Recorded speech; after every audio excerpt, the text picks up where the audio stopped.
এক ছিল ছোট্ট একটি গ্রাম। সেই গ্রামের নাম ছিল শান্তিপুর। গ্রামের এক কোণে থাকত গরিব কিন্তু সৎ একটি ছেলে। তার নাম রাহুল। রাহুল খুব দয়ালু ছিল, কিন্তু তার জীবনে ছিল অনেক কষ্ট।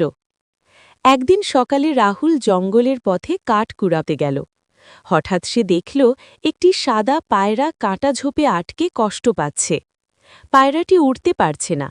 রাহুল খুব যত্ন করে কাঁটা সরিয়ে তাকে মুক্ত করল। পায়রাটি আকাশে উড়ে গেল, কিন্তু কিছুক্ষণ পর আবার ফিরে এলো। এবার তার ঠোঁটে ছিল একটি ছোট সোনালি বীজ। পায়রাটি সেই বীজটি রাহুলের হাতে ফেলে উড়ে গেল।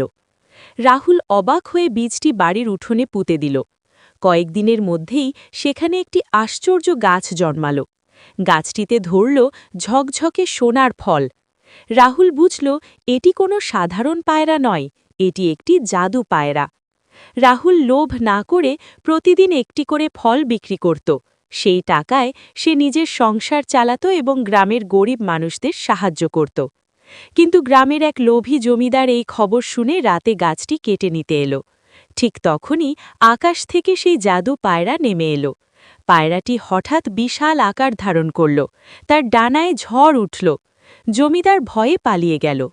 পরদিন সকালে গাছটি আর দেখা গেল না, কিন্তু উঠোনে পড়েছিল একটি ছোট সাদা পালক। রাহুল বুঝল জাদু পায়রা তাকে শুধু ধন নয়, একটি শিক্ষা দিয়েছে।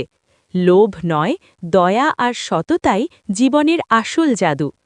এরপর থেকে রাহুল সুখে শান্তিতে জীবন কাটাতে লাগল, আর মাঝে মাঝে আকাশে উড়তে থাকা সাদা পায়রাকে দেখে সে মুচকি হাসত।